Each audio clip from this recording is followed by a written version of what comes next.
Bismillahirrahmanirrahim. Assalamualaikum warahmatullahi wabarakatuh. Alhamdulillahirabbil alamin. Wassalatu wassalamu ala asyrafil anbiya'i wal mursalin. Sayyidina Muhammadin wa ala alihi wa ashabihi wa man sara ala nahjihi wa iktafa bi atharihi wa da'a bi da'watihi واستنى بسنته إلى يوم الدين أما بعد. Alhamdulillah, syukur kita pada Allah Subhanahu wa taala. Pada pagi ini kita dapat bertemu dalam kuliah Asmaul Husna, membahaskan berkenaan dengan nama-nama Allah yang maha indah lagi mempunyai sifat yang tertinggi. Baik, insyaAllah pada pagi ini kita akan membahaskan nama Allah An-Nasir. An-Nasir, iaitulah Allah maha memberi pertolongan dan juga kemenangan. Tuhan yang memberikan pertolongan, maha memberi pertolongan dan juga kemenangan. Baik. Jadi di dalam Al-Quran ada beberapa ayat yang menunjukkan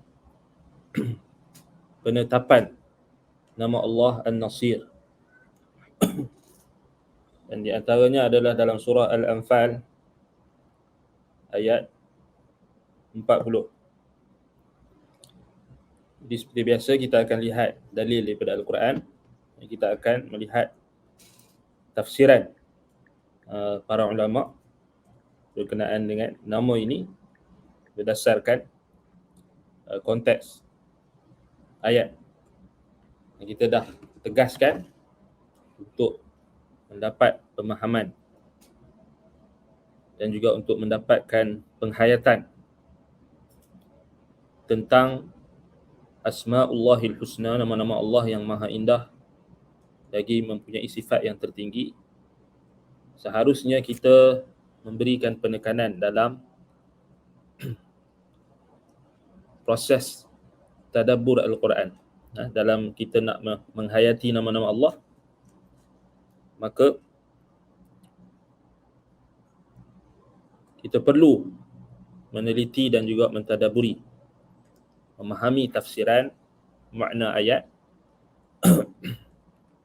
dan daripada situlah kita akan dapat penghayatan yang sebenarnya tentang nama-nama Allah yang maha indah. Dan kita tegaskan pada kelas kita yang sebelum ini dan kita ulang untuk mereka yang mungkin terlepas pandang ataupun baru mengikuti kuliah kita. Baik. Dalam surah Al-Anfal ayat 40,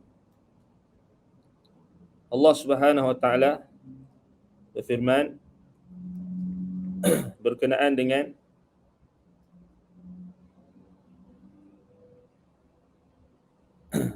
iaitulah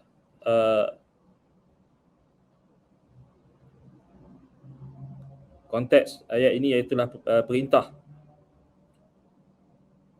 untuk memerangi kaum musyrikin sehingga tiada lagi fitnah, yakni sehingga tiada lagi kesyirikan dan agama itu dilaksanakan hanya kepada Allah semata-mata. Yakni kita lihat pada ayat sebelumnya, waqatiluhum hatta la takuna fitnah, waqatiluhum hatta la takuna fitnatun wa yakuna ad-dinu kulluhu lillah. Fa in intahaw fa innallaha bima ya'maluna basir. Dan perangilah mereka itu sehingga tiada lagi fitnah, yakni syirik, yakni perintah memerangi kaum musyrikin, dan sehingga menjadilah agama itu seluruhnya bebas bagi Allah semata-mata. Kemudian jika mereka berhenti dari kesyirikannya, kekufurannya dan gangguannya, nescaya mereka diberikan balasan yang baik. Kerana sesungguhnya Allah Maha melihat akan apa yang mereka kerjakan.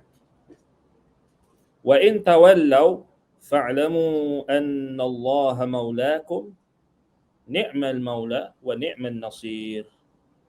Dan jika mereka berpaling, enggan beriman dan tidak berhenti daripada menceroboh, maka ketahuilah bahawasanya Allah itu pelindung kamu, penolong kamu. Dialah sebaik-baik pelindung dan sebaik-baik penolong.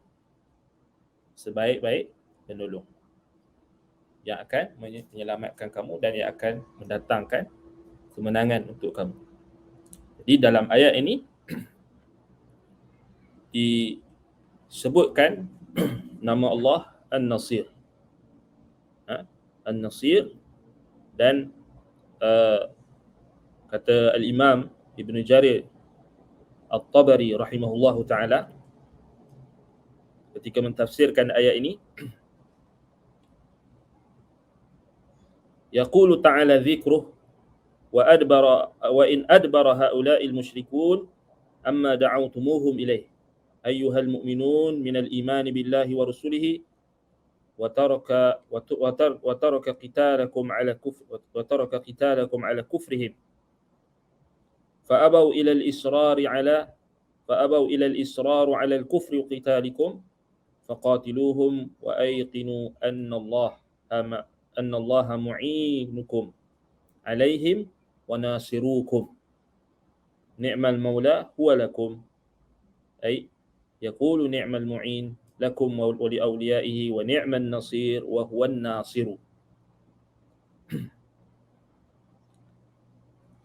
Allah Ta'ala berfirman, mengatakan, kata Imam Abu Ja'far At-Tabari rahimahullah, jika mereka enggan berpaling, yakni mereka merujuk kepada kaum musyrikin, berpaling enggan daripada seruanmu yang kamu ajakkan kepada mereka, wahai orang-orang beriman yang beriman kepada Allah dan Rasulnya, dan mereka meninggalkan, jika kamu meninggalkan ataupun kamu meninggalkan memerangi mereka atas kekufuran mereka, dan mereka enggan melainkan berterusan dalam kekufuran dan memerangi kalian, maka perangilah mereka. Dan yakinlah bahawasanya Allah itu pembantu kamu, penolong kamu ke atas mereka. Dan dia adalah sebaik-baik pelindung bagi kalian dan sebaik-baik penolong bagi kalian dan juga bagi wali-walinya. Ni'man nasir, kata At-Tabari, huwa an-nasir, dialah yang menolong, dialah yang memberikan kemenangan, dialah yang menolong. Itu antara yang disebutkan oleh Imam At-Tabari rahimahullahu ta'ala. Al-Imam Al-Baghawi rahimahullahu ta'ala ketika mentafsirkan wa ni'man nasir menyebutkan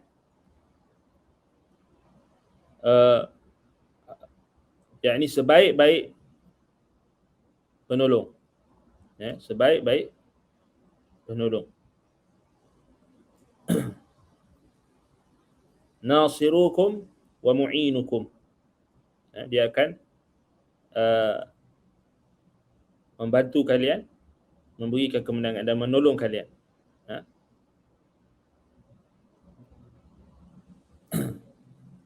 Al-Imam As-Sam'ani mentafsirkan An-Nasir, maknanya Al-Qayyimu bil umur, dialah yang menguruskan urusan kamu, maknanya dialah yang mentadbir dan menguruskan urusan-urusan kamu. Wan nasir an-nasiru, dan dialah penolong. Ni'mal maula ditafsirkan oleh Imam As-Sam'ani rahimahullah, Al-Qayyimu bil umur, dialah yang menguruskan urusan kamu. Wan nasir an-nasiru. Maknanya dialah penolong. Dialah yang memberikan pertolongan dalam urusan-urusan kamu. Baik. Al-Imam Al-Alusi rahimahullahu taala dalam tafsirnya menyebutkan, fa'lamu anna Allah maulakum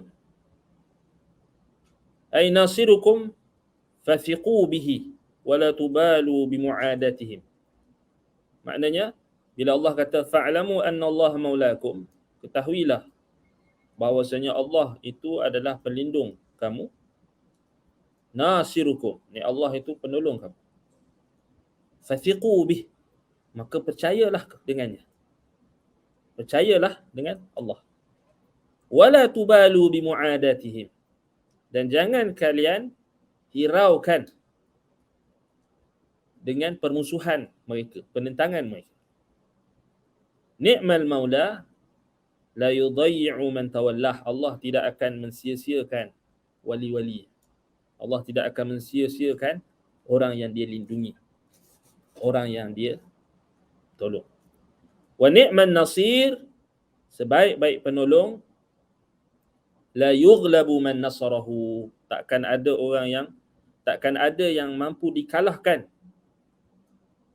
jika Allah menolong seseorang itu. Maknanya jika Allah menolong sesiapa pun hamba-hambanya, wali-walinya, maka tidak ada sesiapa pun yang boleh mengalahkan. La yughlabu man nasarahu, tak ada siapa yang boleh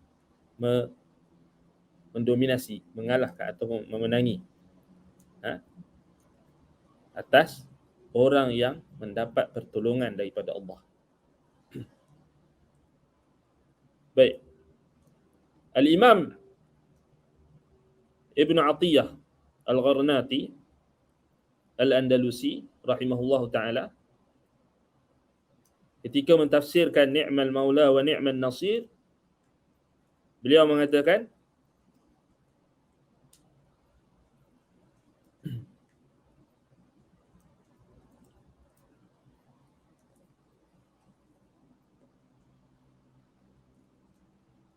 beliau Ibn Atiyah dia mengatakan ketika mentafsirkan ni'mal maula wa ni'mal nasir, maknanya wal maula huna, dia kata wa in tawallaw fa'lamu anna Allah yansurukum alaihim wa hadha wa'dun mahdun bin nasri wal dhafari ay fajiddu. Jika mereka orang-orang musyrikin, musuh-musuh Allah, musuh-musuh Rasulnya, musuh-musuh para walinya, itu berpaling, maka ketahuilah bahawasanya Allah lah yang membantukan kamu ke atas mereka.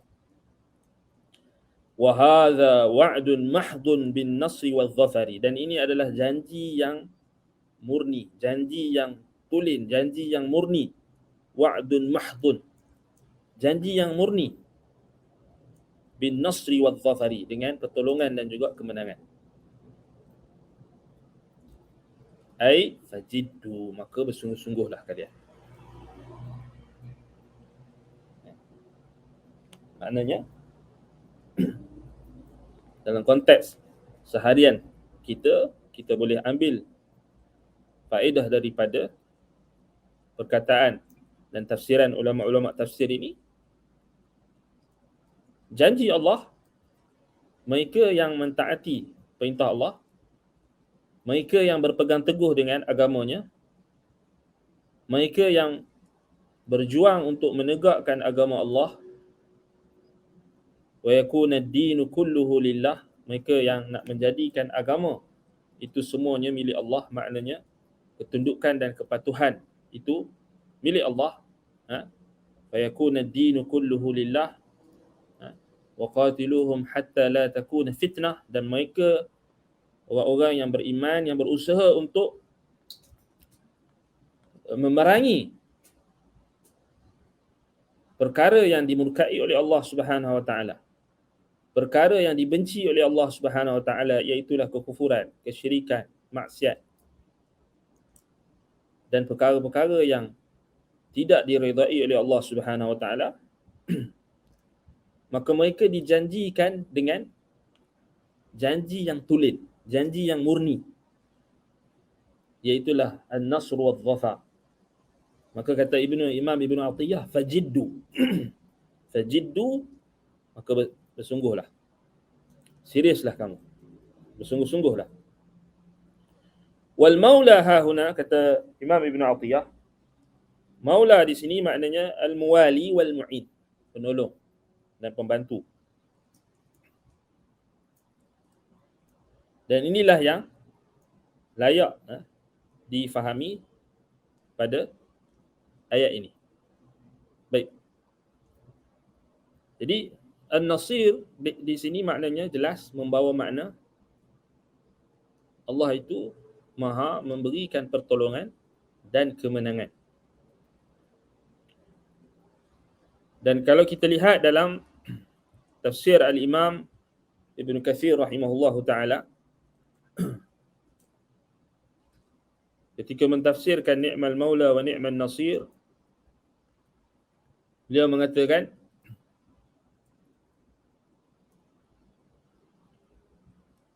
wa in istamarru ala khilafikum wa muharabatikum fa'lamu anna Allaha maulakum sayyidukum wa nasirukum ala a'daikum fa ni'mal maula wa ni'mal nasir. Jika mereka berterusan memerangi kalian, yakni musuh-musuh Allah, menyelisihi kalian, memerangi kalian, maka ketahuilah bahawasanya Allah itu adalah maulakum, sayyidukum adalah tuan kamu, tuan kalian. Allah adalah sayyid, as-sayyid wallah, dia adalah tuan kita. Wa nasirukum, dan dia adalah pembantu kalian, penolong kalian, ala a'daikum, di atas musuh-musuh kalian. Fa ni'mal maula wa ni'mal nasir, sebaik-baik pelindung dan sebaik-baik penolong.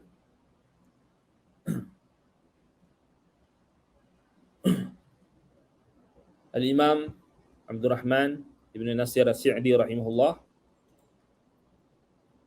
mengatakan wa ni'man nasir, sebaik-baik penolong, maknanya alladhi yansuruhum, yang menolong mereka, menolong orang-orang beriman. Fayadfa'u anhum kaidal fujjar, Allah lah yang mengangkat tipu daya orang-orang jahat.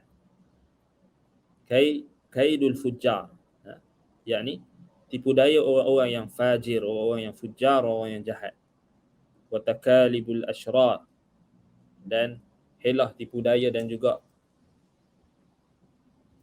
permainan dan juga konspirasi orang-orang yang jahat. Wa man kana Allah maulahu wa nasiruhu fala khaufa alaih. Jadi barang siapa yang Allah itu pelindungnya, pembantunya, penolongnya, maka tidak ada ketakutan baginya.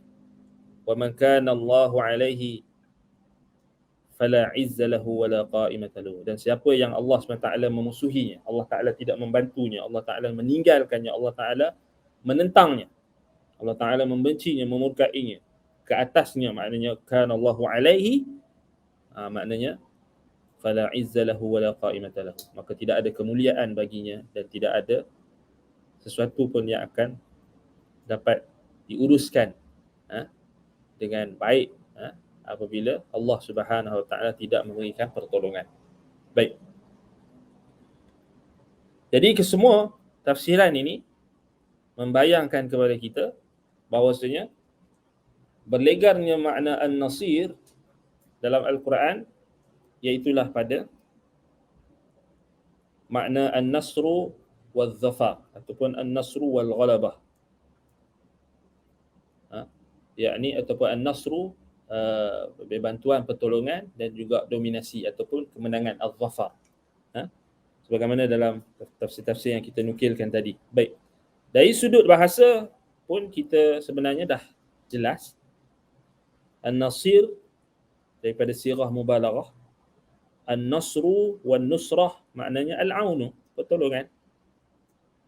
Dan orang Arab kata wa tanasara al-qaum nasara ba'duhum ba'da. Kalau orang Arab kata tanasara al-qaum, maknanya kaum itu saling menolong antara satu sama lain. Maknanya ta'awana. Wantasara minhu, kalau dalam bahasa Arab kita kata wantasara, intasara, dia ifta'ala atau wazan ifta'ala, dan kita katakan intasara minhu maknanya intaqama minhu. Maknanya membalas dendam. Intasara minhu, kita kata intaqama minhu, dia membalas dendam. Itu dalam bahasa Arab. Wan nasru al-man'u, dan dalam bahasa Arab juga an-nasru difahami atas lisan Arab bermaksud al-man'u, halangan. Halangan. Wan nasiru wal muyassiru lil ghalabah. An-nasiru, kita kata an-nasiru dalam bahasa Arab maknanya yang mempermudahkan untuk kemenangan. Wal muyassiru lil ghalabah, yang mempermudahkan untuk kemenangan, mempermudahkan untuk kemenangan. Wan nasru i'anatul mazlum, dan dalam bahasa Arab juga disebut an-nasru maknanya membantu orang-orang yang dizalimi. Baik. Jadi ini kita boleh tengok dalam al-mufradat dan lisanul Arab, al-minhaj dan juga al-asna. Baik. Jadi makna bahasa ni adalah memang sangat jelas dan melazimi apa yang kita bacakan tafsiran. Para ulama tafsir yang mentafsirkan makna an-nasir yang kita nukilkan tadi. Jadi kita ulang balik dari sudut bahasa, an-nasru wan nusrah maknanya al-aun, pertolongan. Orang Arab kata tanasaral qaum, kaum itu saling tolong menolong, ba'duhum ba'da. Wantasara minhu intaqama minhu, kalau orang Arab kata intasara min fulan, fulan yantasir min fulan ataupun yantasiru minhu, maknanya dia telah membalas dendam. Intaqama minhu, membalas dendam. Wan nasru al-man'u, yani nasru juga maknanya menegah atau menahan. Al-man'u, menegah atau menahan. Kita hubungkan dengan makna istilah yang kita sebut dalam tafsir tadi, maknanya Allah menegah. Allah menegah yang siapa kata? As-Sa'di, Imam As-Sa'di kata, ataupun dalam salah satu tafsir yang kita bacakan tadi ada sebutkan, yakni daf'u kaidul kaidal a'da. Yani Allah lah yang menahan, menolak tipu daya musuh. Yani man'u, al-man'u. Maknanya setiap makna bahasa ni pasti akan kita boleh taujihkan, kita boleh letakkan pada makna istilah. Itu cara macam mana kita nak faham makna kalimat ataupun makna perkataan dalam bahasa Arab, khususnya berkait dengan Asma'ullahil Husna. Kalau kita nak dapatkan pemahaman yang lebih meluas, mendalam, jitu, maka kita kena bina di atas pemahaman kita itu makna bahasa, lughah. Tapi bukan itu yang asal lah. Itu memang asal dari sudut kalimah, dari sudut bahasa. Tetapi yang dituntut untuk kita faham adalah makna syarak. Kita faham. Sekarang ni kan, kita bagi makna bahasa. So kita letakkan layer yang pertama makna bahasa. Okey. Daripada layer yang pertama makna bahasa ni kita akan dapat faham makna yang ada pada istilah. Ataupun kita letak istilah dulu kemudian kita letak bahasa. Mana-mana dulu tak apa. tak semestinya mesti kena tahu bahasa dulu. Tak semestinya. Kalau kita tukar terbalik pun, kalau kita faham, kita akan faham lah, kita takkan nyeleweng lah. Baik. Dan kemudian dihubungkan pula dengan yang kita sebut lataiful iqtiran, yakni kita menghalusi hubung kait antara nama dengan nama yang lain. Itu yang kita dah bincangkan sebelum. Baik. Jadi kita nak tengok makna syar'i, makna istilah. Apa makna An-Nasir? Jadi bila kita sebut Allah itu An-Nasir, maka dia adalah sebaik-baik penolong, khairun nasirin. Yang pertama, sebab kita dah baca dah ayat tadi kan, ni'mal maula wa ni'man nasir. Sebaik-baik pelindung, sebaik-baik penolong. Yang pertama maknanya, apa makna pertolongan ni? Ni makna syar'i, makna syarak, istilah. Alladhi yansuru rusulahu wa anbiya'ahu wa awliya'ahu ala a'da'ihim fid dunya nasran mu'azzara wa yawma yaqumul ashhad kama qala Allah Ta'ala inna lanansuru rusulana walladzina amanu fil hayatid dunya wa yawma yaqumul ashhad. Yang pertama makna bagi nama Allah An-Nasir, yang maha memberikan pertolongan dan kemenangan, maknanya ialah Allah lah yang membantu dan menolong para rasulnya, nabi-nabinya dan wali-walinya ke atas musuh-musuh mereka di dunia dengan pertolongan yang sangat kukuh, pertolongan yang sangat hebat, pertolongan yang berterusan,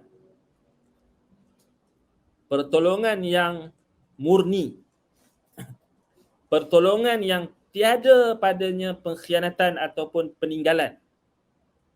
Maknanya tidak ada at-tarku wal khadal. Tak ada tinggal ataupun al-khadal, maknanya tinggal ataupun abaikan. Tak ada. Itu maksud nasran mu'azzara. Jadi Allah membantu rasul-rasulnya, menolong rasul-rasulnya, para nabinya, wali-walinya, orang-orang beriman, orang-orang bertakwa ke atas musuh-musuh mereka di dunia dengan pertolongan yang kukuh, pertolongan yang murni. Dan wa yauma yaqumul ashhad, dan juga pada hari yang akan tertegaknya segala saksi, yakni hari kiamat. Wa yauma yaqumul ashhad. Apa dalilnya? Dalilnya yang kita bacakan tadi dalam surah Ghafir. Surah apa? Surah Ghafir ayat 51. Inna lanansuru rusulana walladzina amanu fil hayatid dunya wa yawma yaqumul ashhad. Sesungguhnya kami tetap akan membela serta mempertahankan, memberi pertolongan rasul-rasul kepada rasul-rasul kami dan orang-orang yang beriman dalam kehidupan di dunia ini dan pada hari bangkitnya saksi-saksi pada hari kiamat, yauma yaqumul ashhad. Jadi ini dalil menunjukkan Allah Subhanahu wa taala An-Nasir dengan makna yansuru rusul wal anbiya wal awliya wal asfiya wal atqiya was salihin was salihat wal mu'minin wal mu'minat was sabirin was sabirat al mutatahhirin wal mutatahhirat al mutasaddiqin wal mutasaddiqat as saimin was saimat. Semua yang mentaati perintah Allah, yang mengikuti para nabi dan rasul, orang-orang yang beriman, yang bertakwa, orang-orang yang saleh, maka mendapat pertolongan ini. Janji Allah di dunia dan di akhirat.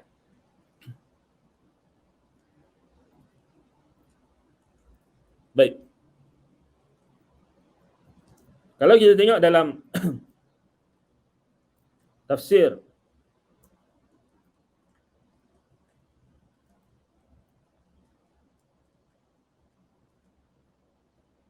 Syekh Al-Utsaimin rahimahullah ketika mentafsirkan ayat ini menyatakan, yakni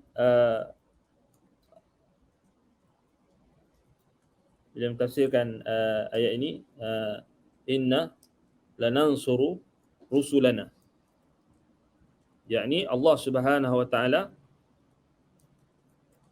menolong rasul-rasulnya. Yakni Allah Subhanahu wa taala membantu rasul-rasulnya. Yakni inna lanansuru rusulana ila akhirih, al-jumlah hadhihi muakkadah bimuakkadain. Ahaduhuma inna wathani al-lam. Di dalam ayat ni Allah kata inna lanansuru rusulana. Inna taukid, yakni penegasan. Jadi Syekh Al-Utsaimin kata dalam ayat ni ada dua bentuk penegasan. Pertama dengan inna takkid, dan yang kedua dengan lam. Lam situ maknanya inna lanansuru, makna lam kat situ lam muzallaqah, lam yakni litaukid, penegasan. Sebab itu kita katakan, ditafsirkan oleh para ulama, pertolongan Allah tu bukan janji yang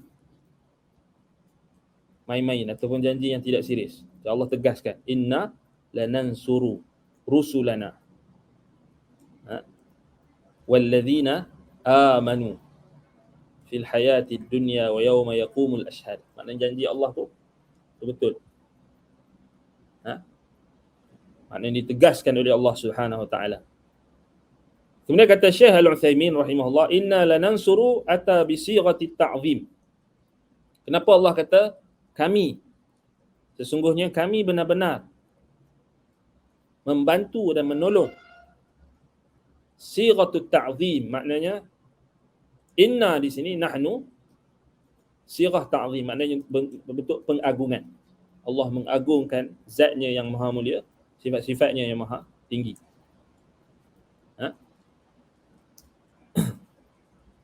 Kerana apa? Allah datangkan sirah inna. Kenapa Allah tak kata anna ataupun apa dia dengan sirah apa? Kita kata mufrad, tetapi datang dengan al-jam' li ta'zim, untuk pengagungan. Kalau kata kami, sesungguhnya kami benar-benar akan membantu. Kerana li'anna al-maqam yaqtadi al-'azamah wal-qudrah wal-quwwah. Jadi kenapa Allah Ta'ala tak kata ana ansuru rusulana? Kenapa Allah kata inna lanansuru rusulana? Jadi Allah kata nahnu, kami. Maknanya lita'zim, pengagungan. Dan ini bersesuaian dengan maqam, yakni kedudukan dalam konteks ayat ini. Kerana pertolongan itu tidak mungkin berlaku melainkan daripada yang kuat, yang mempunyai keagungan, yang mempunyai kekuatan. Jadi sebab itu Allah tak kata ana ansuru rusulana, aku akan membantu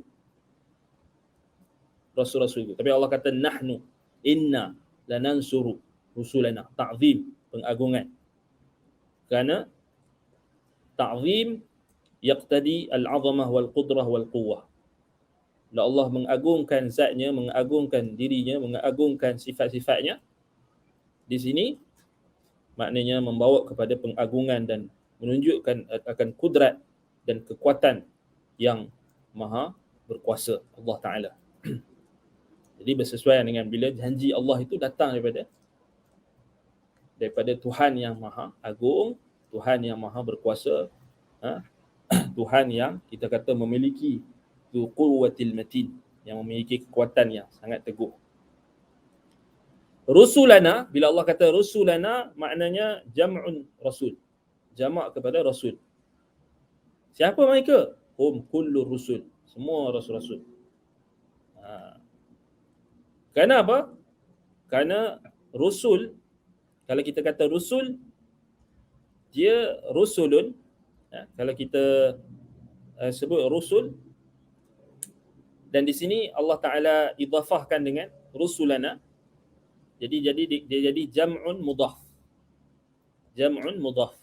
Dalam kaedah, wal jam'ul mudhaf yakunu lil umum.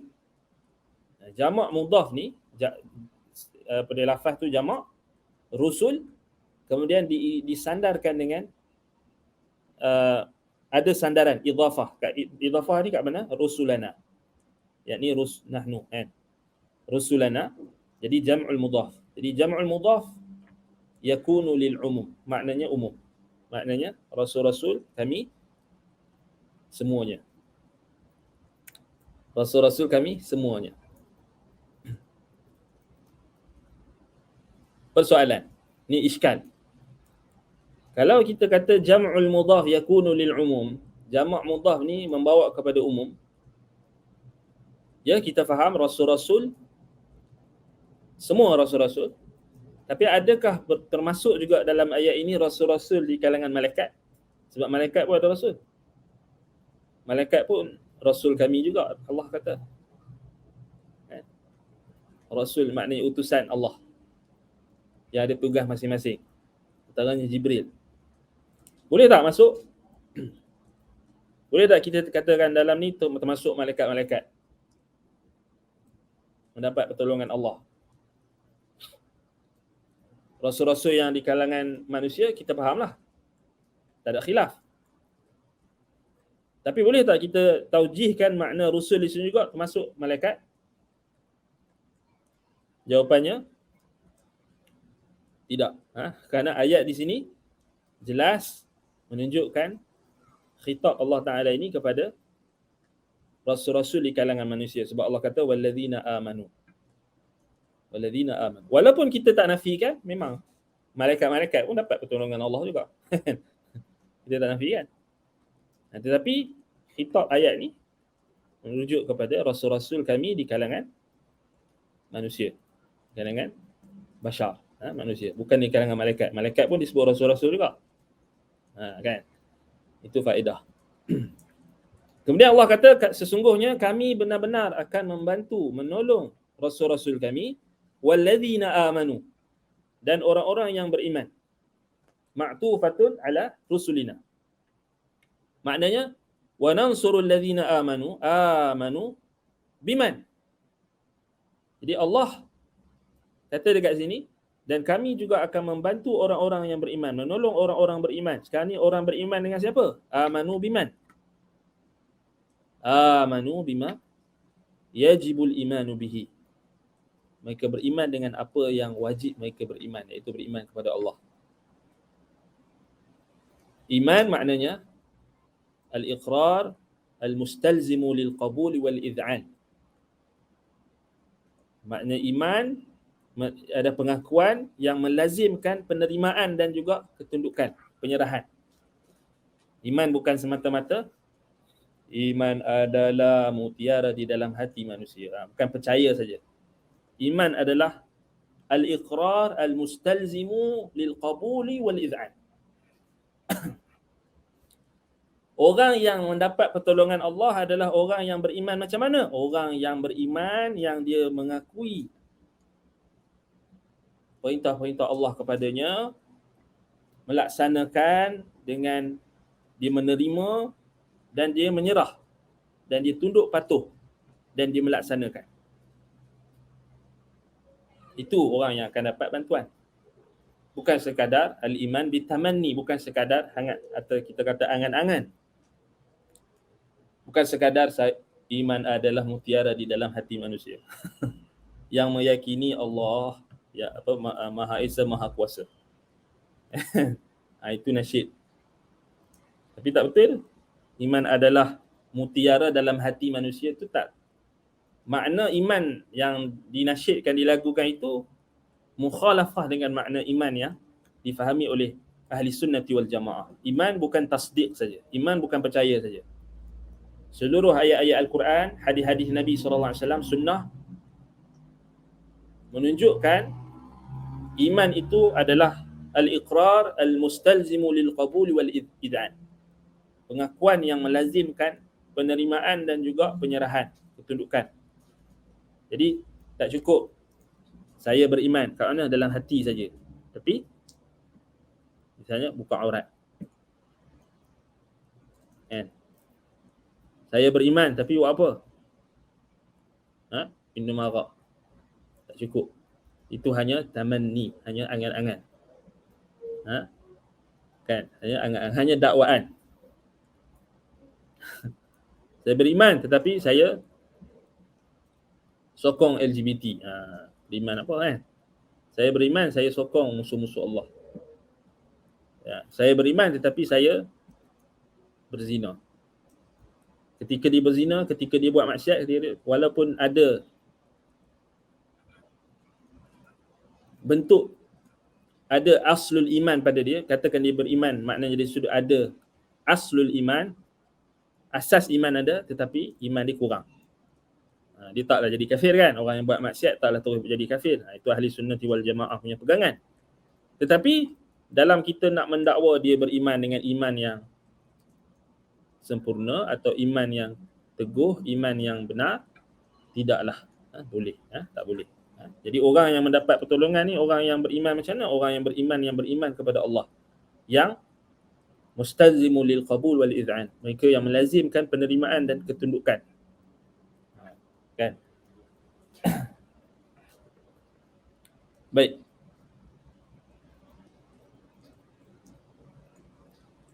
Faman ankara falaysa bimu'minin. Siapa yang ingkar perintah Allah, ingkar nama-nama Allah, sifat-sifat Allah, maka dia bukan beriman. Wa man aqarra wa lam yuz'in falaysa bimu'min. Siapa yang mengaku beriman kepada Allah, mengaku percaya dekat Allah, tapi dia tidak tunduk dan patuh, falaysa bimu'min, dia bukan beriman. Ambil contoh Abu Talib, bapa saudara Nabi Abu Talib. Abu Talib dapat tak pertolongan Allah? Ni soalan. Dapat tak pertolongan Allah? Dapat tak makna an-nasru, al-aunu min Allah? Jadi kita tengok contoh. Abu Talib, dia mengakui kerasulan, dia mengakui risalah yang diutuskan Allah melalui anak saudaranya Nabi Muhammad sallallahu alaihi wasallam. Jadi dia akui. Siapa kata dia tak akui? Dia akui, sebab itu dia tolong.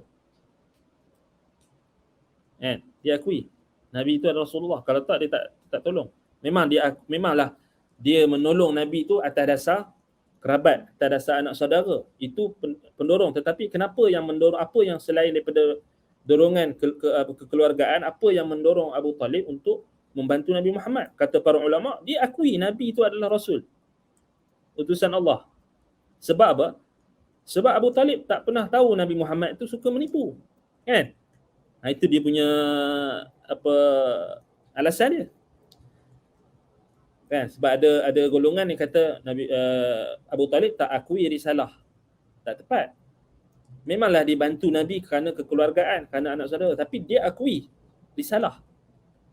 Sebab kalau dia tak akui risalah, dia tak bantu. Bukan semata-mata mendorong dia untuk bantu Nabi Muhammad kerana anak saudara, tak. Sebab dia akui. Dan kalau kita buka dalam kitab-kitab sirah, kita akan jumpa apa maksud dia akui itu. Tapi kita tak mengaji, bukan subjek sirah kan. Kita nak bagi contoh. Dia mengaku akan risalah kerasulan, dia mengaku Nabi Muhammad itu Rasul. Walakinnahu lam yaqbal wa lam yud'in. Tetapi dia tak terima risalah. Dan dia tidak tunduk dan patuh. Tu beza kan. Dia akui, kita anak saudara aku betul. Sebab tu dia sanggup mengorbankan segala-galanya demi mempertahankan Nabi Muhammad. Dia sanggup untuk di pulau bersama dengan orang-orang Islam di Syi'bi Syi'bil Bani Hashim atau Syi'bil Muttalib, Syi'b Bani Hashim, kerana dia tahu Nabi Muhammad tu Rasul. Nabi Muhammad tidak berdusta. Anak saudara dia kenal daripada kecil. Dia bela daripada kecil. Dia kenal Muhammad bukan penipu. Jadi maksudnya dia mengakui Muhammad itu Rasulullah. Tetapi apa masalah Abu Talib ini? lam yaqbal wa lam yuz'in. Dia tak terima dan dia tidak tunduk, menyerah kepada tauhid. Fala yakunu mu'minan, maka dia tak beriman. Jadi orang yang beriman, syarat dia mesti bukan setakat mengaku je. Bukan setakat mengakui sahaja, bahkan wajib menerima, tunduk dan patuh. Jadi orang beriman, mereka akui dengan hati-hati mereka dan mereka iz'an maknanya istislam, mereka menyerah, tunduk dan patuh dengan anggota badan mereka, dengan jiwa dan raga mereka. Dan juga perbuatan mereka. Dan mereka menerima apa sahaja yang dikhabarkan oleh Rasul-Rasul. Mereka itulah orang-orang beriman. Jadi tak cukup hanya kita mengaku, saya pengikut Nabi Muhammad. Tak cukup. Kalau kamu tak iz'an dan juga kamu tak istislam pada perintah Rasul. Saya Islam, tapi kamu solat tak? Saya tak solat lah, tapi saya Islam. Hakikatnya tak Islam. Kan? Man taraka as-salah faqad kafar. Siapa yang tinggal solat dia kafir. Tidak ada ibadat yang dikafirkan oleh para sahabat seperti solat, melainkan solat. Amalan yang satu-satunya sahabat kafirkan. Amalan lain itu tak sampai tahap kafir. Solat ni, kalau tak solat tu teruk lah. Bukan Islam lah, senang. Jadi kena tegaskan tentang solat ni. Sebab itu salaf dahulu mereka riwayatkan hadis tentang kufurnya solat, dan ada ulama-ulama mazhab ashabul wujuh di kalangan Syafi'iyah, mereka berpandangan dengan zahir hadis.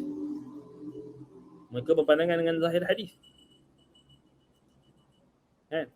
Ulama-ulama antara ashabul wujuh dalam mazhab Syafi'i,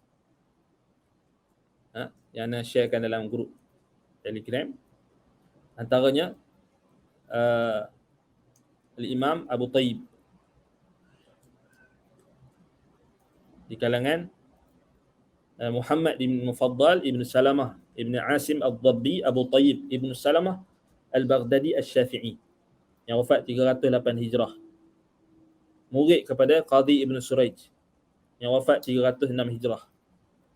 Ni kita ni bila dah mengaku mazhab Syafi'i ni, kita janganlah lokek nak kenalkan ashab Syafi'i yang mutaqaddimin, yang terawal. Apa maksud kita bermazhab Syafi'i? Maksudnya kita nak hidupkan usul Imam Syafi'i. Bukan kita nak angkat yang golongan mutaakhirin ni yang mungkin ada jasa mereka, tetapi kita terlampau nak angkat mereka melampaui golongan yang mutaqaddimin. Salah. Tu yang datang pelik-pelik tu. Ashabul wujuh, termasuk ashabul wujuh Al-Imam Muhammad bin Mufaddal bin Salamah Al-Asim Al-Baghdadi Al-Dhabbi Al-Baghdadi Al-Syafi'i, wafat 308 Hijrah, murid kepada Qadhi ibn Suraij. Qadhi ibn Suraij ni orang Asy'ariyah tak suka dia. Wafat 306 Hijrah sebab dia ada kalam yang syadid atas Asy'ariyah. Allah musta'an. Baik. Jadi dia Qadhi Muhammad ibn Mufaddal, Imam Muhammad ibn Mufaddal ibn Salam al-Baghdadi al-Syafi'i. Ashabul wujuh ni apa? Ashabul wujuh ni ulama dalam mazhab yang mereka mempunyai kelayakan untuk berijtihad. Mujtahid muqayyad, mereka berijtihad dalam mazhab. Ini mereka tak melampaui usul-usul dalam mazhab. Jadi mereka mujtahid. Ashabul wujuh. Jadi mereka ni Ibnu Asim atau Abu Tayyib Ibn Salamah Al-Dhabbi Al-Baghdadi Al-Syafi'i ini, dia antara pendapat beliau berpendapat jatuh kafir orang yang meninggalkan solat walaupun orang itu beriktikad akan kewajipannya. Orang tu kalau dia yakin solat tu wajib tapi dia tinggal solat, kafir. Ada wajah tak? Ada wajah maknanya ada wajah tak? Ada dalil tak yang menyokong? Ada hadis lah. Hadis Nabi SAW. Man taraka as-salah faqad kafar. Itulah dia punya wajah dia. Sebab apa? Kita ulama bezakan perbincangan hukum nak jatuhkan fatwa dengan pandangan yang kita kena sebarkan untuk menggerunkan orang supaya jangan tinggal solat. Itu tujuan dia. Kenapa ulama kekalkan zahir hadis? Sahabat-sahabat Nabi kata siapa yang tinggal solat kafir, kerana nak tegaskan berat dosa tinggalkan solat ni, boleh jatuh kafir. Itu maksud dia. Jadi bukan Ibnu Salamah, Abu Tayyib Ibnu Salamah ni seorang saja, ramai lagi. Kalau kita nak cari tatabuk, nak cari ulama-ulama mazhab Syafi'i yang ramai, itulah maksud kita ikut mazhab Syafi'i.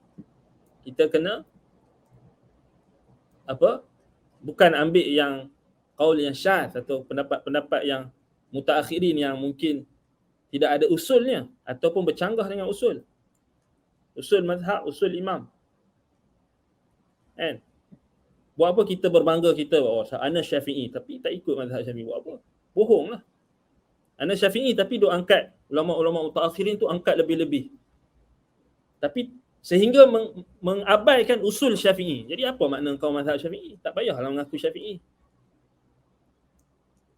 Tapi orang hari ni dia lebih pada pasal dia faham mazhab tu, yang mazhab maknanya dalam erti kata school of thought. Itu masalahnya. Dia faham mazhab ni maknanya macam school of thought. Kita tak boleh keluar daripada ni, kita kena. Bukan macam tu. Kan, bukan macam tu. Sebab tu kita kita sangat menyokong pengajian bermazhab, tetapi jangan sampai kerana alasan mazhab kita menolak sewenang-wenangnya sunnah yang sarihah, sunnah yang sahihah, sunnah yang thabit. Senang-senang je tolak. Pasal apa? Mazhab. Jangan sampai kita kongsikan usul-usul daripada Syafi'i. Usul mazhab maknanya usul yang diperjuangkan oleh Syafi'i, Imam Syafi'i. Dalam Ar-Risalah, dalam dalam Jima'ul Ilm, dalam kitab-kitab dia. Kemudian ulama-ulama yang datang kemudian.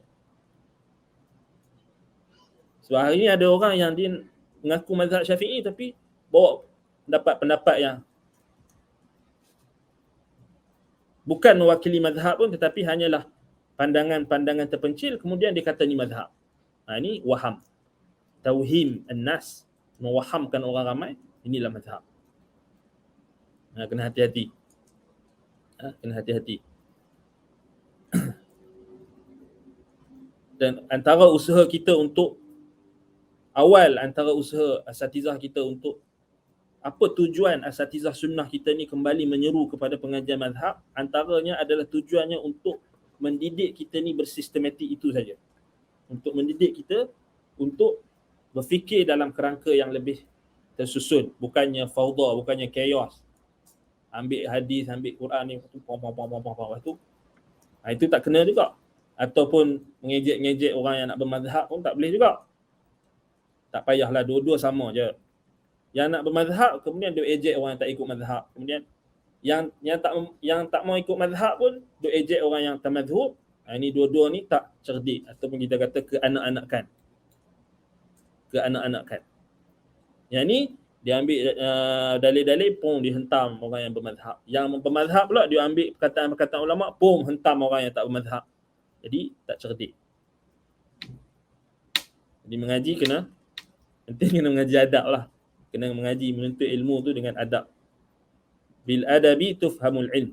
Al mar'u la yasmu bi ghairi al adabi wa in kana dhu nasabi dhu hasabi wa nasabi. Ataupun dhu nasabi wa hasabi. Seorang itu tidak meninggi atau tidak akan dimuliakan tanpa adab. Al mar'u la yasmu bi ghairi adab. Seorang itu ditakkan mulia tanpa adab. Adab ni banyaklah. Adab menuntut ilmu, adab dengan guru, adab dengan ulama, adab dengan adabul ikhtilaf, adab ketika berselisih pendapat. Banyak adab nak kena jaga. Masalahnya ramai orang ceroboh adab-adab ni, tak ada adab. Tak ada adab dengan guru. Guru kita ajar tu, kemudian kita tak puas hati sikit dengan pendapat guru kita tu, kemudian kita ribah dia, kita mengumpat dia, itu tak ada adab. Jadi walaupun orang itu mempunyai nasab ataupun kedudukan yang mulia, dia takkan mulia dengan tanpa ada adab.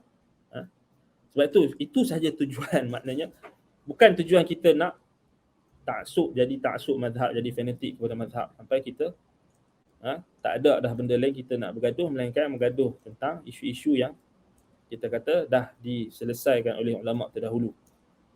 Kalau perbincangan, bincang dengan baiklah, jangan kita bergaduh-gaduh lah. Itu selingan. Baik, selingan tentang faedah daripada ulama ashabul wujuh dalam Syafi'iyah. Baik. Jadi orang yang tinggal solat, kalau ikut zahir hadis, maknanya kafir. Adakah tujuan untuk kita jatuhkan hukum kafir pada individu ala ta'yin? Tidak. Memudah-mudah mengkafirkan, tidak. Tetapi untuk tujuan Nabi kata man tarakas salah faqad kafar, tujuan Nabi kata dua.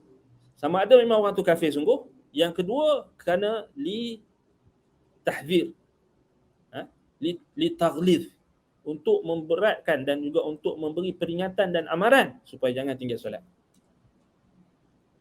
Itu fungsi ancaman. Orang kita hari ni kalau tinggal solat dianggap normal. Normal tinggal solat. Sampai kalau ada orang berkahwin, bernikah, kalau suami dia tinggal solat, dia tak mau cerai, tak mau minta cerai. Tak mau minta fasakh. Tapi kalau suami dia tu buat benda yang harus, suami dia tu tambah cawangan, tambah tambah isteri, minta lah, kalau minta cerai. Tapi suami yang tak solat tak mau minta cerai pula. Padahal yang tinggal solat tu tak tulah sepatutnya kena minta cerai. Kalau suami dia tak solat, suami dia tak menuntut ilmu ke, tak solat, tak apa. Tetapi kalau suami dia kahwin satu lagi, tu tak boleh pantang. Itu kita kata malakum kaifa tahkumun. Hukum apa yang orang pakai ni? Hukum hawa nafsu lah. Afara'aita man ittakhadha ilahahu hawah. Jadi orang yang berhukum dengan hawa nafsu. Allahul musta'an. Baik. Jadi makna yang pertama tadi kita katakan orang yang beriman mendapat pertolongan daripada Allah. Orang beriman macam mana? Yang tunduk dan patuh, yang melazimi perintah-perintah Allah, yang bertaubat ketika mereka melakukan kesalahan, dosa, maksiat, mereka tidak ulang, mereka berusaha untuk bertaubat setiap hari, beristighfar kepada Allah. Itulah orang-orang beriman. Dan semua yang dalam Al-Quran yang sebut tentang orang-orang beriman, itulah sifat-sifat mereka. Antaranya orang beriman, alladzina hum 'anil lagwi mu'ridun. Mereka orang-orang yang berpaling daripada perkara-perkara yang lara. Kan? Itu termasuk orang-orang beriman. Dan banyak lagi. Jadi fi salatihim khashi'un.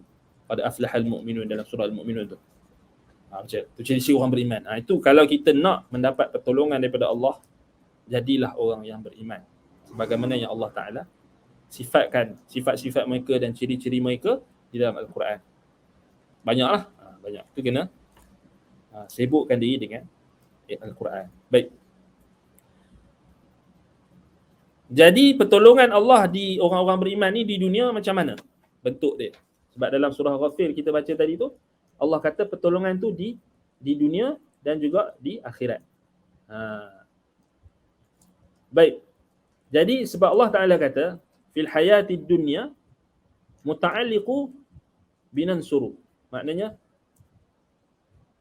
Allah kata kami akan bantu, kami akan tolong rasul-rasul kami dan orang-orang beriman dalam kehidupan dunia mereka. Maknanya berkait dengan kehidupan dunia, Allah akan tolong. Ini fadilat kita beriman kepada Allah, Allah akan tolong. Allah akan mempermudahkan urusan kita kalau kita beriman. Ni faedahnya kat sini.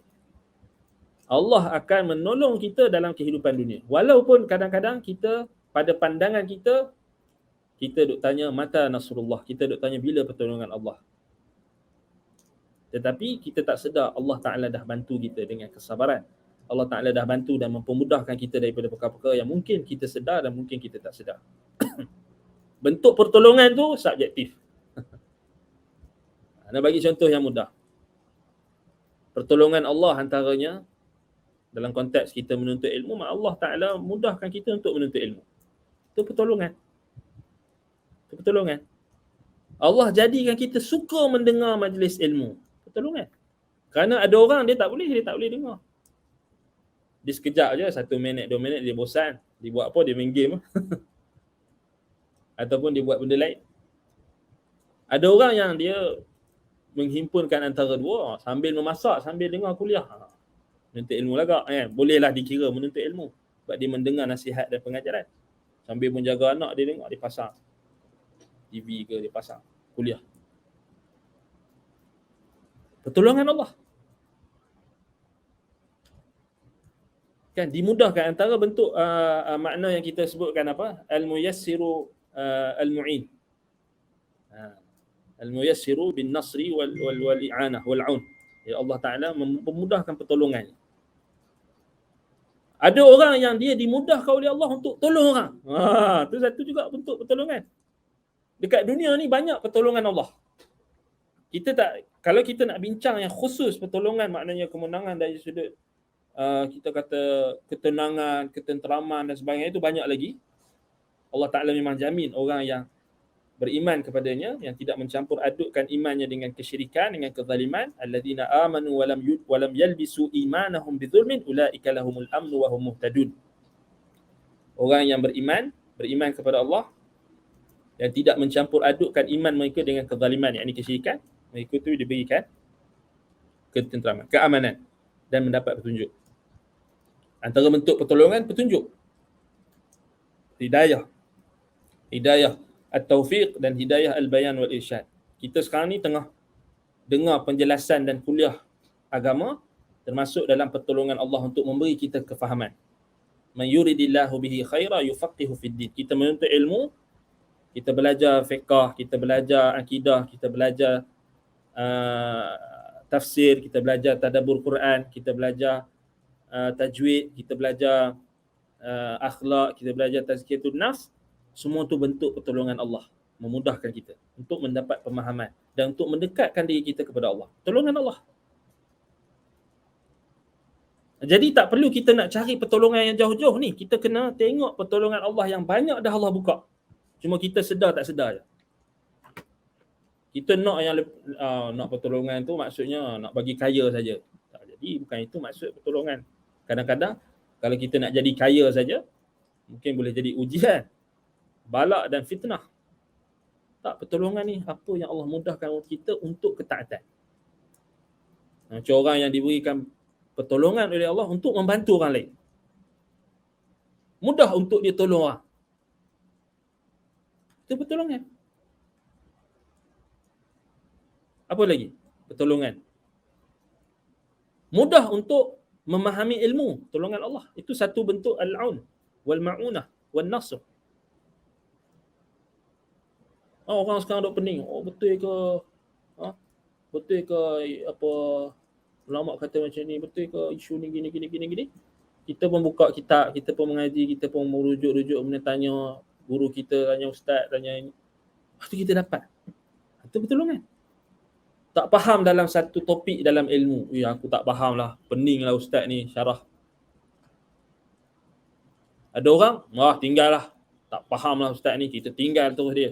Kita pergi mengaji dengan ustaz lain. Tak apalah, fine lah. Mungkin ustaz tu tak cukup kriteria yang boleh memberi pemahaman kepada dia. Dia pun tinggal. Tapi dia bukan pergi kat ustaz lain, dia tinggal terus majlis ilmu. Ada orang jenis macam tu kan. Dia duduk dalam majlis ilmu atau pergi dengar majlis ilmu, dia tak faham. Lepas tu dia kata, tinggal lah. Dia tak dapat pertolongan kat situ. Bila dia tinggal terus majlis ilmu, maknanya itu tanda. Sebagaimana dalam hadis riwayat Imam Muslim, Nabi SAW ketika melihat dua orang lelaki yang datang, duduk dalam majlis ilmu dan seorang lagi berpaling. Seorang lagi dia pergi. Dia dah tengok dah majlis ilmu, dia pergi, dia belah. Nabi kata seorang tu ada pun orang yang akbal, yang datang, yang menghadiri majlis ilmu, maka Allah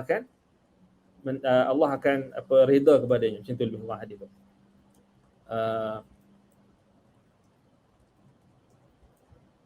Baca hadis tu.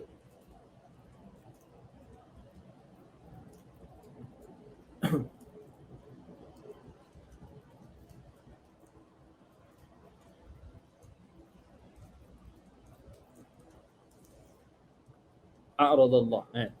Adapun salah seorang tu, maka dia berpaling, maka Allah berpaling daripadanya. Amma ahaduhum fa'awa ila Allah fa'awahu Allah. Ni dalam Sahih Bukhari. Imam Al-Bukhari letak dalam Kitabul Ilm.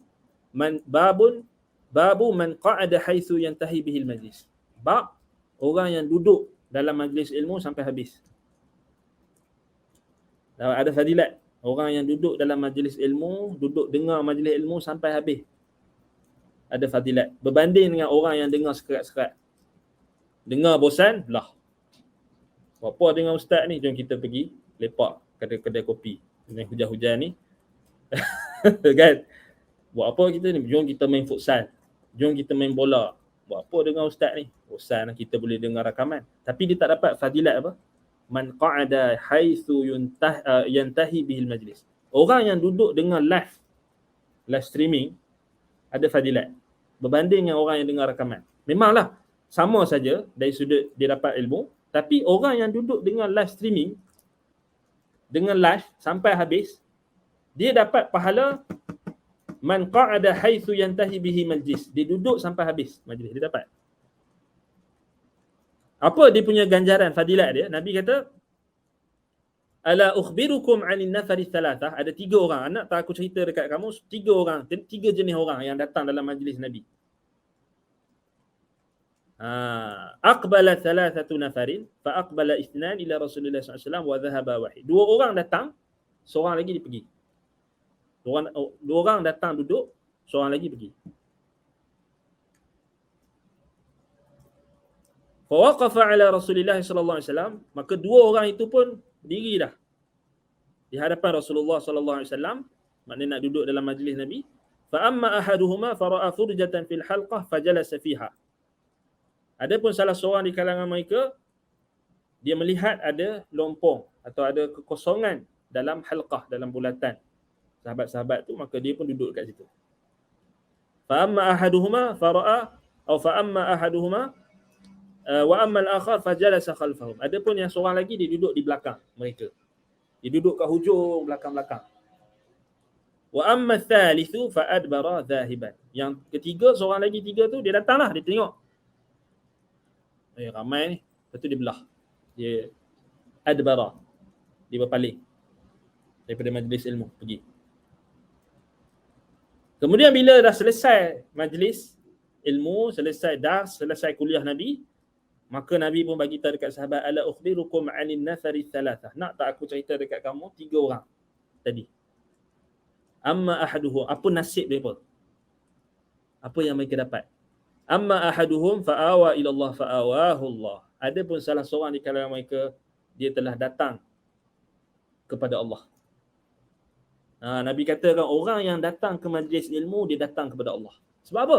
Sebab majlis ilmu dalamnya mengandungi peringatan, mengandungi kalam Allah, mengandungi ayat-ayat Allah, mengandungi nasihat, mengandungi pengajaran, mengandungi kalam Allah, mengandungi Al-Quran, mengandungi sunnah, mengandungi perkara yang Allah Ta'ala cinta, mengajak kepada Allah, mengajak kepada khasyah, mengajak kepada taqwa. Maka Nabi kata fa'awa ilallah, maka dia datang kepada Allah. Laji'a ilallah. Fa'awahu Allah, maka Allah pun datang. Allah pun datang kepada dia. Macam mana Allah datang tu kita tak tahu. Tapi kata sebagian ulama, maknanya memang Allah Ta'ala tengok perhati. Dan Allah Ta'ala bagi bantuan, bagi pertolongan. Allah sayang dia, Allah tengok dia. Wa dzakarallahu fi man indah. Allah akan sebut dalam hadis lain, Allah akan sebut nama dia di sisi malaikat. Oh, fulan dan alan ni datang majlis ilmu. Wa ammal akhar fastahya Allahu minhu. Adapun seorang lagi dia malu. Yang duduk kat belakang tu dia malu. Maka Allah pun malu daripada dia. Allah pun malu daripada dia. Maknanya Allah Ta'ala tak buat macam yang pertama tadi. Yang pertama tu dia datang, semangat, dia duduk dekat depan, tengah-tengah. Wa ammal akhar fa'arada fa'aradallahu anhu. Fa'aradallahu anhu. Ada pun seorang lagi yang tiga tu, dia berpaling, maka Allah berpaling daripadanya. Wal iyad billah. Dia berpaling daripada majlis ilmu. Tak mau dengar majlis ilmu, tak mau dengar nasihat, tak mau dengar ayat Quran, tak mau dengar hadis-hadis Nabi dibacakan dalam majlis ilmu. Dia berpaling, maka Allah berpaling daripadanya. Berat ni. Sebab itu kita minta doa, Allah Ta'ala tak berpaling daripada kita. Jadi ni pertolongan Allah ni. Duduk dalam majlis ilmu, tak kira lah physically ataupun online, sama sahaja. Sama saja. Memanglah hadis tu memang lebih spesifiknya memanglah majlis ilmu yang physically kan. Tetapi dalam konteks hari ini, makna itu terkandung juga pada, kerana yang dikira adalah tumpuan kita kepada majlis ilmu itu. Sebab tu Nabi kata a'radallah. Aqbala fa'awa ila Allah fa'awahu Allah. Fa'awahu Allah. Maknanya kita menumpukan perhatian kita kepada majlis ilmu yang dibacakan ayat Allah, dibacakan kalam Allah, dibacakan, memperkenalkan kita kepada sifat-sifat Allah. Dan itu bentuk pertolongan, al-ma'unah. Bukan al-ma'unah kumpulan jalan sesat tu. Al-aun wal nasru, bantuan, pertolongan Allah. Kerana ada orang yang dia suka ilmu tapi dia tak dapat bantuan dari sudut sini. Dia kata tak apa, tak payah mengaji lah, tak payah dengar kan. Tak payah dengar. Kita dengar rakaman. Tak apa, dia dengar rakaman tu dia dapat juga ilmu. Memang kita tak nafikan, sama je dari sudut dia dapat, tetapi tak sama dengan penumpuan yang diberikan pada orang yang hadir daripada awal sampai habis. Sebab dalam Al-Bukhari dia istimbat daripada bab dia, daripada hadis ni dia istimbat babu man qa'ada haitsu yantahi bihil majlis. Kan? Yang siapa yang duduk sampailah sejauh mana majlis itu ada, sejauh hatta yantahi haitsu yantahi bihil majlis ni sejauh mana. Kat sini ada dua makna yang boleh ada ihtimal. Pertama, sejauh mana ramainya orang yang menghadiri majlis itu dia datang. Dia duduk, walaupun duduk di penghujung, dia still dapat fadilat tu. Yang kedua maknanya dari sudut masa. Yantahi al-majlis maknanya dari sudut masa, timing. Maknanya kalau kelas tu 1 jam dia duduk. Kecuali kalau dia ada urusan sekejap, dia pergi tandas ke apa, dia main balik. Tapi yang penting, masa dia tu memang dia fokus untuk menuntut ilmu. Yang tu dapat fadilat ni, insya-Allah. Sebab kita faham daripada bab yang Imam Al-Bukhari letak tu, dia ada dua ihtimal. Kita bila kita faham, memanglah ulama tak sebut kan masa tu, tak sebut online. Tapi kita, sebab itu ilmu ni sifat dia sentiasa perlu diistimbat. Maknanya kita perlu, maknanya ada orang yang bila baca hadis, kita hanya baca perkataan ulama dulu, lepas tu kita tak tahu nak apa nak relate. Itu tak faqih. Itu tak ada fiqh. Hanya baca perkataan ulama, nukil perkataan ulama, lepas tu tak tahu apa. Tak tahu apa makna, apa yang kita nak buat. Apa faedah yang kita boleh dapat. Maksudnya kita cuba untuk istimbat. Kan? Cuba untuk istimbat. Man qa'ada haitsu yantahi bihil majlis, ada dua ihtimal. Pertama, dalam majlis fizikal tu dia duduk sampailah ramai orang pun dia datang. Walaupun dia duduk terpaksa duduk belakang. Last kan orang lah, dia mari tu lewat, dia dapat fadilat. Dapat ilmu, dia confirm dia dapat ilmu. Dan dapat rahmat daripada Allah Subhanahu Wa Taala. Yang kedua, dia tunggu sampai habis. Yang tu susah sikit tu. Bagi orang dia yang dia suka saja. Yang dia suka saja. Yang dia tak suka, dia tak ditunggu kan. Tapi itu tak melazimkan kita kata apa. Ya, kita memang ada kecenderungan. Mungkin kita ada orang yang dia cenderung untuk fokuskan kepada pengajian tajwid, pengajian tadabbur Quran, tafsir, atau ada orang yang fokus cenderung dia kepada hadis. Itu tak ada masalah. Yang penting dalam fokus kita itu jangan kita berpaling. Kita berpaling. Maknanya kita mengaji, kita menuntut ilmu dengan fokus, itu tujuan dia. dengan fokus makna, dan kita tidak meremehkan majlis ilmu. Baik. Baik. Jadi itu contoh pertolongan, taufik, hidayah daripada Allah, pertolongan, al-aun, an-nasru, yang mungkin kita hanya bincang pertolongan ni bila kita nak berjaya mendapat kekayaan, mendapat kemewahan, mendapat pemerintahan. Itu menyempitkan makna pertolongan. Bila kita nak jadi pemerintah, bila kita ni nak jadi kerajaan contoh, itu menyempitkan makna pertolongan. Pertolongan ni kita tengok banyak, sangat banyak. Semua nikmat yang Allah Ta'ala limpahkan kepada kita, itu pertolongan. Nikmat yang membawa kita mengingati Allah, membawa kita kepada ketaatan, itulah al-aun wal nasr, pertolongan. Tapi kalau nikmat yang kita dapat itu membawa kita kepada pelanggaran, membawa kita kepada kesombongan, membawa kita kepada bermaksiat kepada Allah, maka itu bukan pertolongan. Contohnya, ada orang yang Allah mudahkan kekayaan untuk dia, kemewahan, kekayaan. Dia mudah, dia kaya, Allah Ta'ala bagi dia kekayaan, kecukupan, dan dia gunakan kekayaan dan kecukupan dia itu dalam rangka untuk mentaati Allah. Itulah pertolongan Allah. Tak payah dia nak tunggu mata nasrullah, itu pertolongan. Cuma dia kena betul-betul syukuri dan dia kena gunakan. Itu pertolongan. Ada orang dia mempunyai, misalnya dia mempunyai nikmat, contohnya anak misalnya. Jadi dia mendidik anaknya dengan sebaik-baiknya. Jadi itu satu pertolongan. Ada orang yang dia mempunyai isteri yang taat kepada Allah, isteri yang membantu dia untuk mentaati Allah, maka itu bentuk pertolongan. Ada orang yang mempunyai suami yang membantu dia untuk mentaati Allah, maka itu satu bentuk pertolongan. Apa sahaja nikmat yang membantu kita, mendorong kita, menggalakkan kita untuk melakukan ketaatan, maka itu bentuk pertolongan. Salah satu makna pertolongan. Maknanya tanda Allah tolong kita. I'malu fakullun muyassirun lima khuliqalah. Kata Nabi SAW kepada Umar bin Al-Khattab radhiyallahu anhu, beramallah kalian, sesungguhnya setiap di kalangan kalian akan dipermudahkan dengan apa yang diciptakan untuknya. Kita ada handphone, smartphone, macam-macam jenis handphone sekarang. Kalau kita gunakan handphone itu untuk mendengar majlis ilmu, untuk membaca Al-Quran, untuk melakukan ketaatan, untuk membantu orang lain, maka itu tanda pertolongan Allah terzahir pada nikmat handphone kita. Tapi kalau kita guna handphone untuk apa?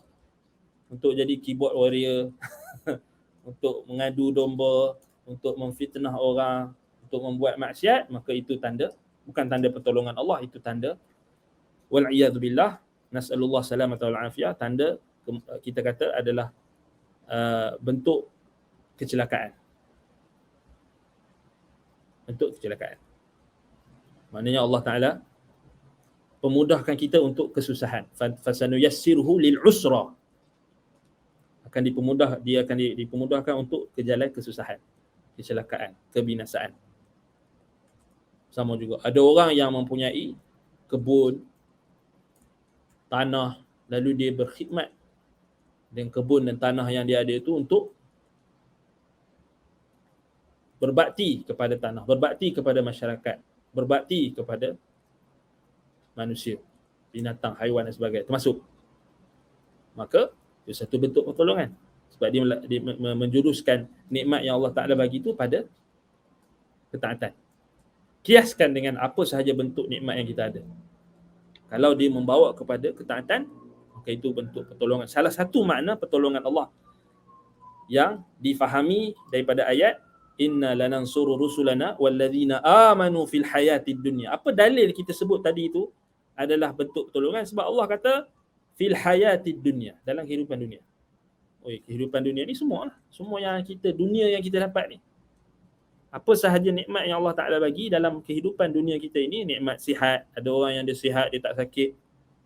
Allah Ta'ala tak uji dia dengan kesakitan, dia sihat. Walaupun dia sakit ataupun dia sakit sikit-sikit, tapi dia tetap taat kepada Allah. dia tetap beribadat, dia tetap mentaati perintah Allah, maka itu satu bentuk pertolongan. Kan? Ada orang yang diuji dengan kesakitan, maka dia bersabar, ketaatan, dan itu juga satu bentuk pertolongan. Sakit pun satu bentuk pertolongan. Kita tak tahu bentuk pertolongan ni, kadang-kadang kita tak boleh nak ukur dengan akal kita.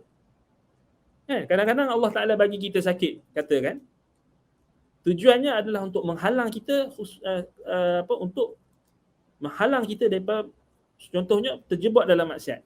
Kalau kita sihat saja, kita lupa diri.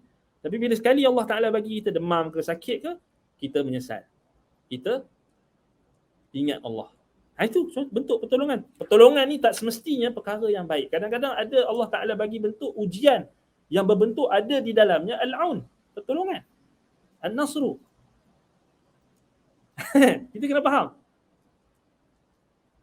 Contohnya, Allah uji para Nabi dan Rasul. Allah uji orang-orang beriman. Para ulama' diuji. Nabi-Nabi diuji. Orang yang paling kuat imannya akan diuji berdasarkan pegangan agama, berdasarkan kekuatan agama, iman mereka. Orang yang beriman akan diuji. Jadi ujian Allah kadang-kadang bukan semata-mata untuk menghina ataupun menjatuhkan hamba-hambanya, menjauhkan hamba-hambanya daripadanya, atau kerana Allah murka ke, tak. Ujian Allah adalah untuk memberi pertolongan kepada dia. Kita tak sedar. Sama ada kita sedar atau kita tak sedar. Bentuk pertolongan. Ada orang, kita kawan dengan dia apa semua, dia khianat. Kawan dikhianati oleh kawan. Guru dikhianati oleh murid. Memang kita nampak sakit, Tapi dalam bentuk ujian Allah itu, Allah Ta'ala bantu. Orang ni khianat, lalu Allah datangkan orang yang lebih baik, gantikan dengan orang lebih baik. Kita ada kawan kita suka mendorong kita buat maksiat. Jadi kita tinggalkan dia. Kita tinggalkan kawan kita yang suka mendorong dan mengajak kita kepada buat maksiat. Itu satu pertolongan Allah. Kita duduk dengan dia, sembang benda lara, buat benda maksiat, mendorong kita bincang benda-benda yang lara, benda-benda yang tak bermanfaat. Kita duduk dengan dia itu membawa kita jauh daripada Allah. Lalu Allah buka hati kita, dorong hati kita untuk tinggalkan orang yang tidak boleh memberi manfaat sama ada dunia atau akhirat kita. Itu bentuk pertolongan. Kita meninggalkan orang-orang yang jahat, fujar, orang-orang yang kaki maksiat atau orang-orang yang ahli bid'ah. Kerana kita benci mereka dan kerana kita tak suka kejahatan mereka, itu bentuk pertolongan. Kerana ada ramai orang tak dapat pertolongan kat situ sebab dia kata kawan aku susah nak tinggal. Dia tak dapat pertolongan kat situ. Berapa ramai orang yang dia tak boleh tinggal kawan dia. Walaupun kawan dia tu buat jahat macam mana saya pun, dia tetap kawan. Sampai mempengaruhi dia. Bukan dia mempengaruhi kawan dia, dia yang dipengaruhi, tak boleh lah. Itu kena tinggal. Wa'arid 'anil jahilin. Allah perintahkan berpaling daripada orang-orang jahil. Duduk dengan orang-orang yang ahli bid'ah, liberal misalnya, orang-orang yang suka persendakan agama. Kan? Jadi kemudian tiba-tiba dia rasa tak sedap hati. Duduk dengan orang-orang yang suka sembang benda-benda lucah ke, benda-benda yang tak masuk akal, atau benda-benda yang khurafat ke, atau benda-benda yang lara, tak dapat manfaat. Lalu dia pun tergerak hati, aku tinggalkan dia ni kerana tak bermanfaat. Itu bentuk pertolongan. Lalu dia pun mencari kawan-kawan yang baik, kawan-kawan yang mengarah dia kepada ilmu pengetahuan, mengarah dia kepada untuk memahami Al-Quran, memahami sunnah, menghadiri majlis ilmu. Join pula asasi pengajar Islam. Taklim, katakan diploma, dia join pula. Kawan-kawan dia kata, mengaji kena datang belajar, dia ikut. Contoh, jom kita pergi majlis ilmu, jom kita pergi masjid, jom kita pergi. Dia memilih kawan yang baik. Kawan yang mendorong untuk kebaikan, ketaatan. Itu satu bentuk pertolongan Allah. Kerana ada orang yang dia tak boleh nak tinggal. Pasal dia kawan. Walaupun kawan dia tu buat benda yang merosakkan dia, memudaratkan agama dia, memudaratkan keluarga dia, dia ambil risiko, dia kata tak apa kawan, yang penting dikawan. Ada orang tak dapat pertolongan dari sudut situ. Jadi kita kena minta Allah Ta'ala bagi pertolongan dalam hidup dunia kita. Baik, naktafi bihadzal qadar, insya-Allah kita berhenti dekat sini. Jadi kelas akan datang kita akan sambung makna yang kedua. Makna kelas akan datang kita akan masih lagi bincangkan nama Allah An-Nasir. Yakni dia ada lebih kurang 6 makna. Jadi kita hari ini baru bincang satu makna. Makna dari sudut istilah, makna syar'i. Jadi insya-Allah pada kelas akan datang kita akan bincang makna yang kedua sampai ke 6 insya-Allah. Semoga Allah Subhanahu Wa Taala mempermudahkan dan memberi pertolongannya kepada kita dalam kehidupan dunia kita. Amin. Soalan kat sini, macam mana kita nak dapatkan bantuan Allah itu agar kita terpilih untuk dapat? Minta dekat Allah, ihdinas siratal mustaqim. Minta dekat Allah, iyyaka na'budu wa iyyaka nasta'in. Hari-hari kita minta, dan mintalah bantuan Allah. Minta dalam doa-doa kita, Allahumma ansurni nasran mu'azzara. Contoh, kalau kita nak Allahumma ansurni ya nasir, contoh kita nak terus praktik nama Allah ni kan, kita nak tawassul dengan nama Allah ni, Allahumma ansurni nasran mu'azzara, nasran fil hayati dunya wal akhirah. Minta doa, ya Allah bantulah aku, tolonglah aku dengan pertolongan yang kuat, pertolongan yang kokoh di dalam kehidupan dunia aku, akhirat aku, dan sentiasa berusaha untuk mendapatkan pertolongan Allah dengan ketaatan. Orang yang mentaati Allah, Allah Ta'ala akan bantu. Wa may yattaqillaha yaj'al lahu makhraja. Itu bentuk pertolongan Allah bila Allah Ta'ala bagikan jalan keluar. Setiap masalah yang kita hadapi, bertakwa kepada Allah, Allah akan tunjuk jalan keluar untuk kita menghadapi dan mendepani masalah yang kita hadapi dalam hidup dunia ni. Kita semua ada masalah macam-macam. Tapi yakinlah, Allah Ta'ala sentiasa akan membantu hamba-hambanya. Kerana dia ni'mal maula wa ni'mal nasir. Jika kita beriman kepada Allah, kita yakin, kita tak ada rasa takut dan bimbang, Allah Ta'ala akan bantu. Walaupun orang manusia tak mau bantu kita, tapi kita ada Allah. Allah akan tetap gerakkan mana-mana hambanya untuk membantu kita. Kalau kita perlukan bantuan manusia sekalipun, Allah Ta'ala akan bantu dengan menggerakkan hati mana-mana hamba Allah yang akan membantu kita. Yang penting kita bertakwa kepada Allah, beriman kepada Allah, beriman, melazimi perintah Allah dan meninggalkan maksiat. Baik, naktafi bihadzal qadar. InsyaAllah kita akan sambung pada kelas akan datang. Aqulu qawli hadza wa astaghfirullah li wa lakum. Subhanakallahumma bihamdika asyhadu an la ilaha illa anta astaghfiruka wa atubu ilaik. Sallallahu ala Muhammadin wa ala alihi wa sahbihi wa baraka wa sallam. Alhamdulillahirabbil alamin. Wassalamualaikum warahmatullahi wabarakatuh.